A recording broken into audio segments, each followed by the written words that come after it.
Fred Allen Show, originally scheduled for this time, will not be heard. In its place, special service invites you to call on... Well, hello. Come right in. Oh, George, we've got company. George Burns and Gracie Allen. Come on in, soldiers, sailors, and Marines of the United Nations, as the Special Service Division rebroadcasts the Burns and Allen Show. Paul Whiteman's orchestra and chorus start the proceedings with I Got Sixpence. I've got sixpence, jolly, jolly sixpence. I've got sixpence to last me all my life. I've got tuppence to lend and tuppence to spend, and tuppence to send home to my wife. No cares have I to greet me, no pretty little girl to defeat me. I'm happy as a lark, believe me, as I go rolling home. Rolling home, rolling home, rolling home, by the light of the silvery moon. Happy is the day when we line up for our pay, as we go rolling, rolling, rolling, we go rolling home. And now meet the people who live in the burnt house, George and Gracie.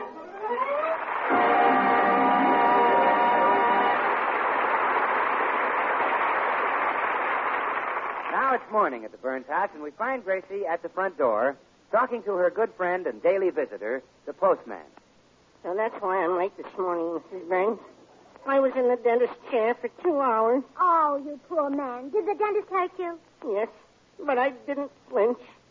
Not a whimper escaped my lips. I have nerves of steel.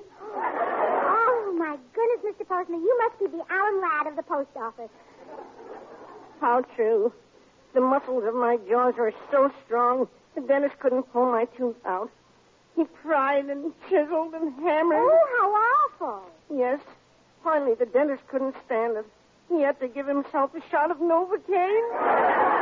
Oh, you know, I used to pull a tooth by tying a string around it and fastening the other end to a doorknob. And then I slammed the door. I tried that.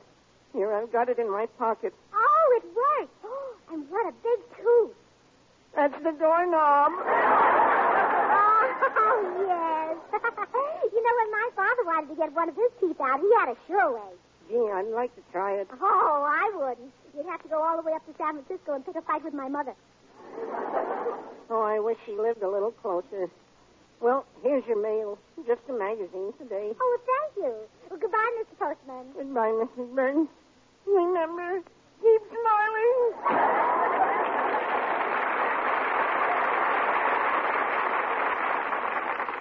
Oh, Gracie, what did the postman bring? My favorite magazine. Which is that? Life, Look, Pick, Click? Oh, no, none of those. This is a dignified magazine for the intelligent woman. It's full of interesting items about famous personalities. What's the name of it? Dirt.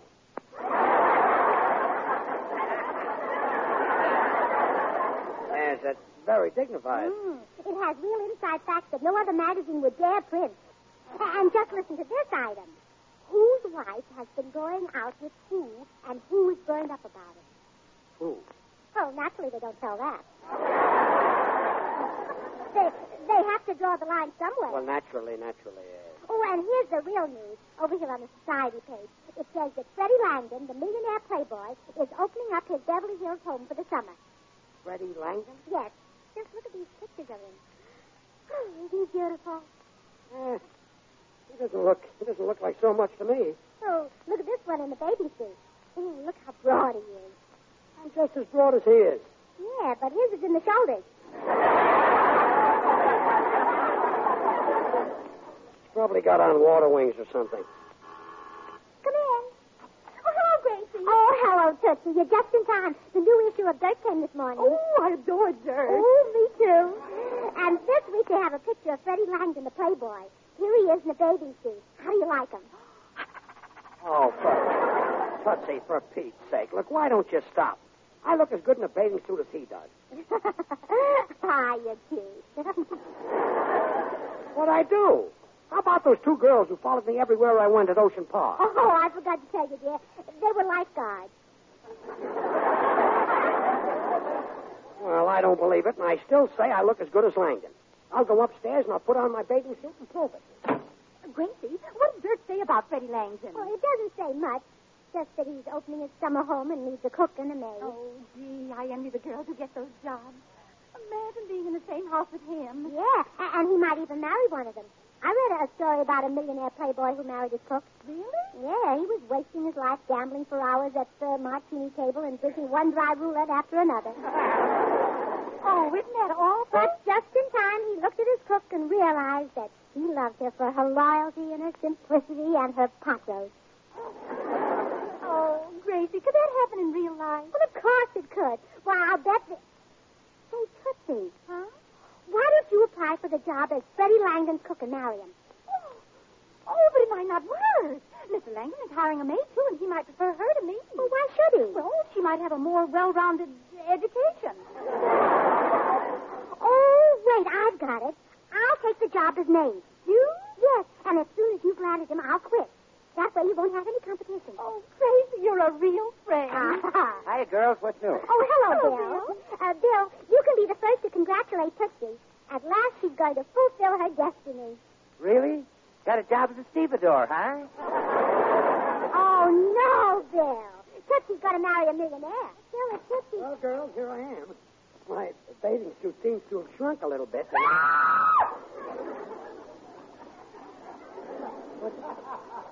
What's wrong with Tootsie? Well, she's never seen you in a bathing suit, George.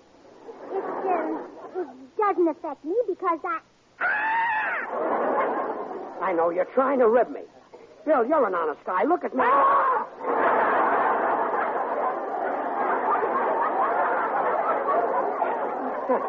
Another comment. The suit is kind of tight, but it couldn't be that bad. I better take a good look in the mirror.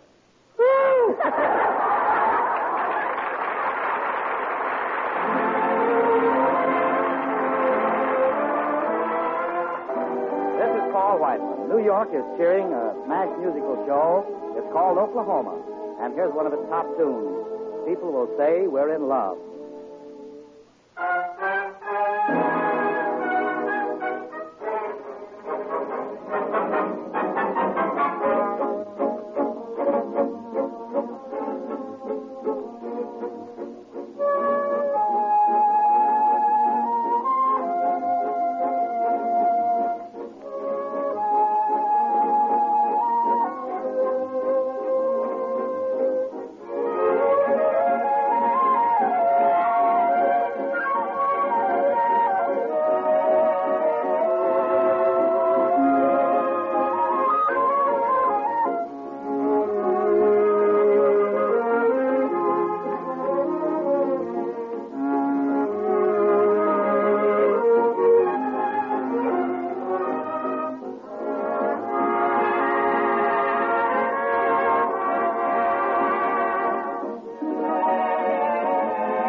Gracie's plan to get Tootsie married to millionaire Freddie Langdon is now in operation.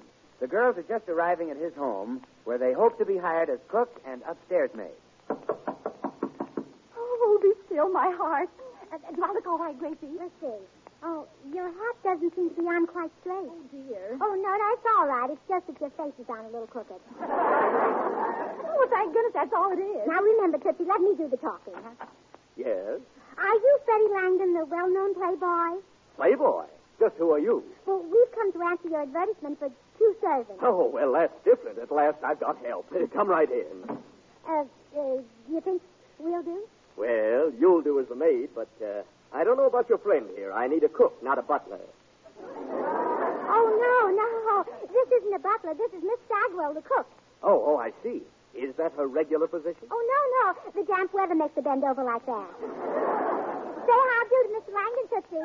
How do you do, Mr. Langdon? Hey! Bagwell, in this house, the cook does not bite the master's ear. Goodness, Gracie, he's touchy. Oh, but he's right, Tootsie. You shouldn't bite his ear before he's seen your references. Now then, Miss, Lafleur. Mimi Lafleur. I'm a French maid. French? Oh, yes. And I wasn't always a maid. Once my father owned a castle in France, but we lost our castle and all our money. You don't speak with a French accent. We lost that, too. No doubt. Would you like me to explain your duties to you, Miss Lafleur? Yes. Yes. Yes.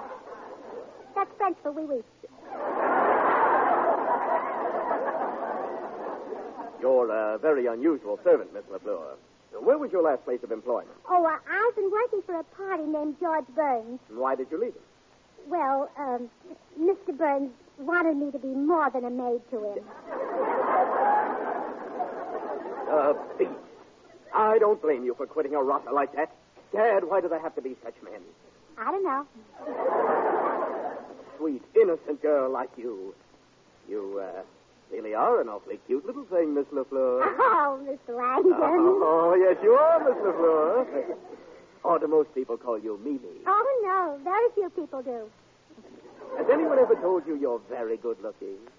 Naturally. I should think they would. Your eyes are like stars, and your lips... Oh, what's the matter, Tootsie? Gracie, am I mistaken or am I getting nowhere here? Oh, that's right. Mr. Langdon, you shouldn't be telling me those things. You should be telling them to Miss Sagwell. To Miss Sagwell? Well, certainly. Someday Miss Sagwell will make a lovely wife for some nice man. Well, thank goodness I'm a rat. Oh, but Mr. Langdon, wouldn't it be wonderful if you were my rat? Sagwell, I'm interested in you only as a cook. Now, if you'll pardon me, I'll get the key to the servants' quarters. Make yourselves at home. Gracie, this is awful. I haven't got a chance with you around. Oh, well, don't worry. I'm going home right now, and you'll have him all to yourself. Ooh, wonderful. But, Tootsie, you'll be all alone in this house with a strange man. Is that all right? All right.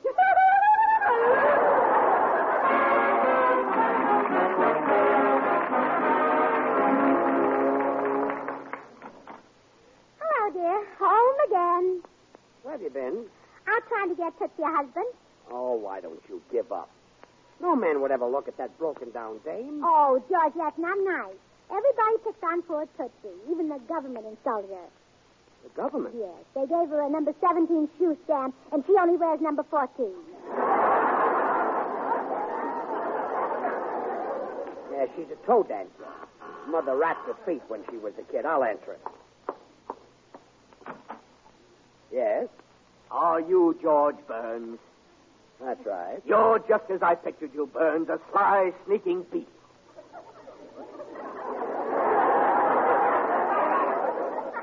Huh?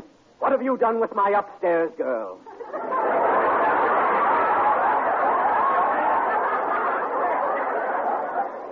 Your upstairs girl? I know she's here. My cook told me so. And I'll get her if I have to tear this house apart. Oh, yeah? Well, you just try it, and I'll You show what?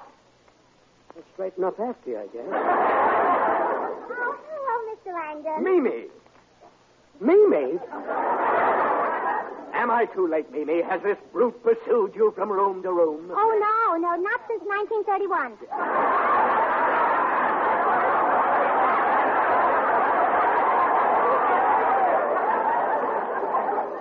Gracie, what is this? Oh, Mr. Langdon, I'd like you to meet my husband. Your husband?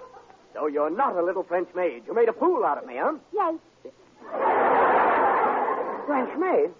Gracie, what does he mean, French maid? Well, Tootsie and I took jobs at his house so he'd get to know her and love her naturally. Oh, so that's it. Okay, Langdon, beat it. Oh, no. No, I'm not giving up a maid that easily. Well, what can you do about it? Ever hear of the president's freezing order? This girl is frozen to my upstairs for the duration. But we're married. I can't help that, brother. Go argue with the president. Oh, my goodness, George. We can't go against the president. I guess I'll have to stay frozen. Goodbye. But Gracie! Oh, I'm sorry, dear, but I'll see you again just as soon as I thaw out. Oh.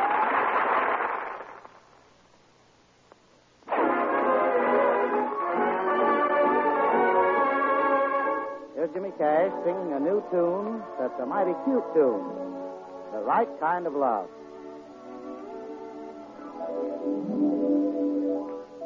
The right kind of love is all that I need to lift me from my misery. My worries would end if someone would send the right kind of love to me. The right kind of love is so hard to find. It's rarer than pearls in the sea.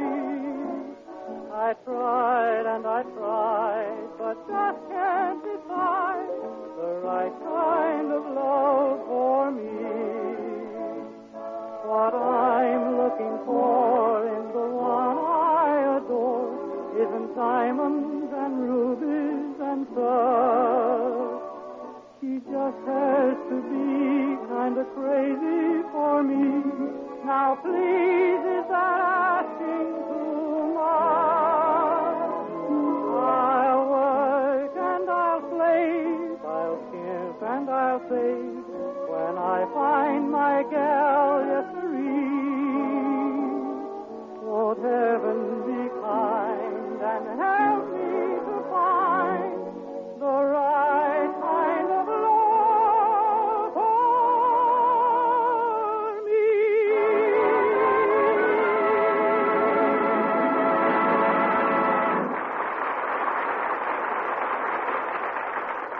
When Freddie Langdon took Gracie away, George was in a panic. He didn't know how to handle the situation, so he turned for advice to a man whom he had always respected for his intelligence, keen judgment, and utter lack of fear. What should I do, Bill? You go right over to Langdon's house and get Gracie back. Yeah, but he's a pretty husky guy. I'd run right over there if I was in better shape. If you were in better shape, you wouldn't have to. Gracie would run back here.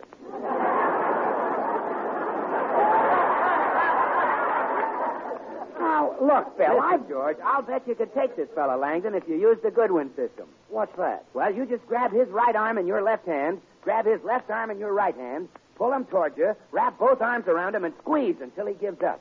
Well, do you think it'll work, Langdon? Well, I don't know. I never tried it on a man. Okay, Bill, that's enough. I'll do my own thinking. How I get. Come in. Greetings, friend Burns. I trust I find you well. Oh, hello, Cue Ball. Cuba. Sir, I am Nigel Bolingbroke, America's most distinguished actor. What do you want? I want to borrow $10. Look, you're not getting any $10 out of me. Now beat it. Very well. I shall hold no bitterness. Goodbye, Burns. Farewell to you, handsome Bill. Well, farewell, Q. What'd you call me? Handsome Bill. That's what all the girls call you. Oh, really? Why, certainly. And you know, handsome Bill, I've always wondered if you're as generous as you are handsome. Oh, don't be ridiculous. How could I be? Yes, you're quite right. You are a handsome rascal, you know. You have the classic features of Alexander Hamilton. Oh, well, thanks. But I'm not sure I know what Hamilton looked like. Why, I'd love to show you. There's a splendid picture of him on a $10 bill. Oh, no, you're not getting $10 out of me. I fear I am left with but one alternative. I shall be forced to teach some wayward youth the rudiments of snooker. Wait a minute, Cue Ball. I just had a thought. How would you like to earn that $10? Sir, if your thought involves work, perish it. Look, all you have to do is ask. Do you think you could play the part of a girl's father? Why not? One of the greatest roles was that of Colonel Cobb, father of Mary Lou Cobb, in a drama of the Old South entitled Moonlight and Cornpone. Well, okay, today you're Tootsie Sagwell's father. Yes, Colonel Sagwell. Come on, I'll explain it to you on the way. One moment, please. Surely you don't expect to purchase my thespian artistry for a mere $10. I should have been paid $10 for one word. Look, do you want the job? Yes. Well, here's the 10. You see, I still get $10 for one Well, word. come on, let's go.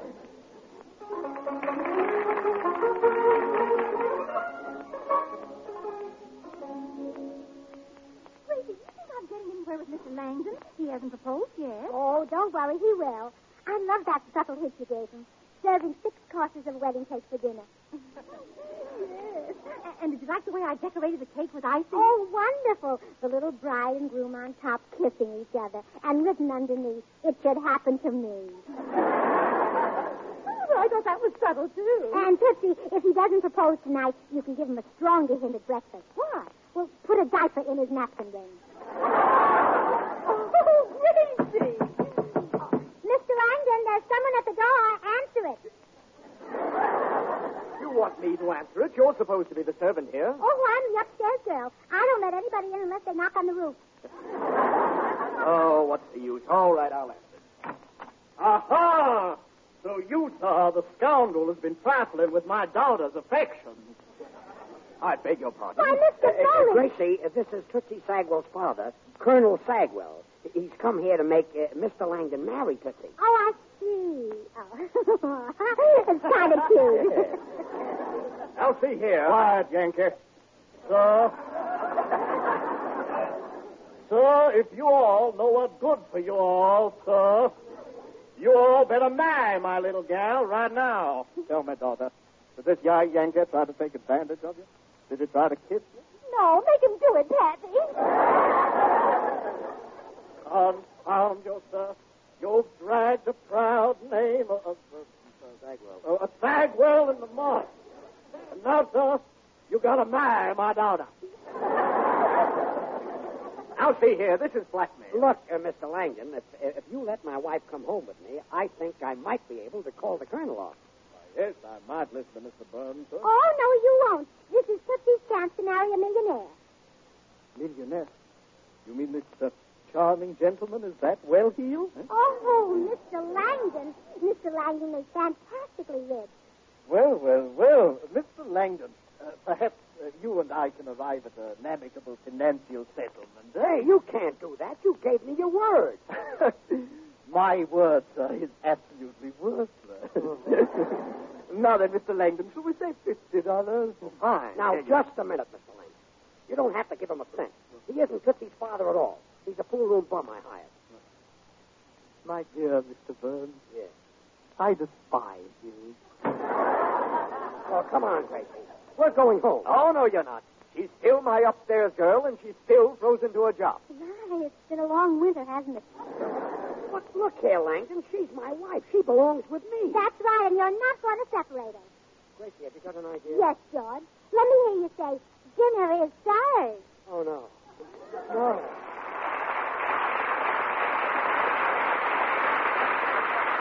The Burns and Allen Show was rebroadcast especially for you men and women in the armed forces of the United Nations.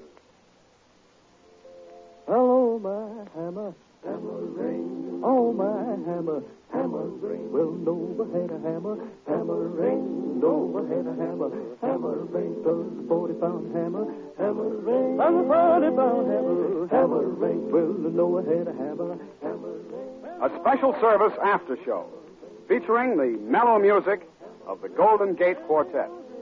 Well, Nova didn't have a decent family.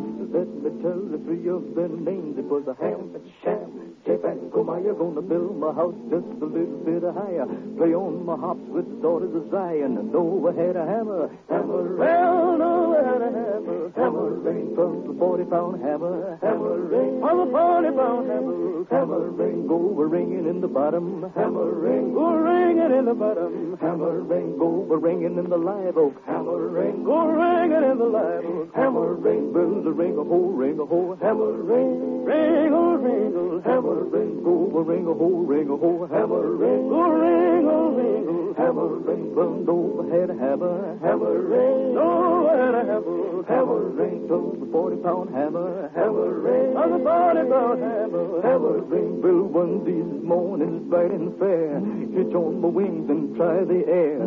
Fly way up on angel's wings. Them don't see me, gonna hear me sing. Gonna fly way up on the mountain top. Make my wings go flippity-flop. Cause Nova had a hammer, hammer ring. Nova had a hammer, hammer ring. 40-pound hammer, hammer ring. On the 40-pound hammer, hammer ring.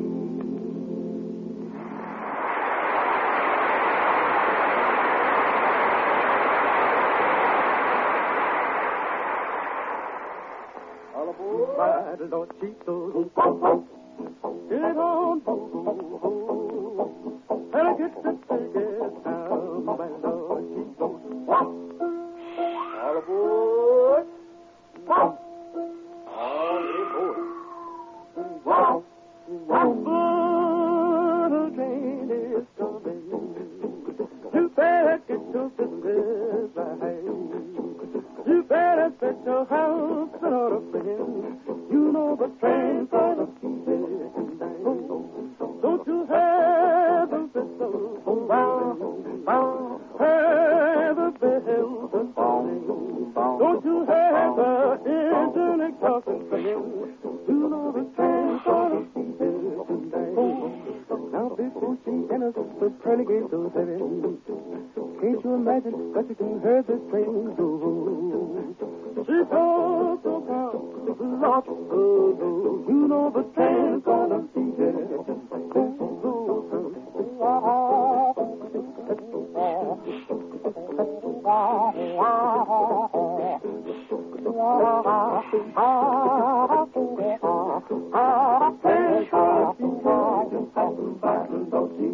Wow!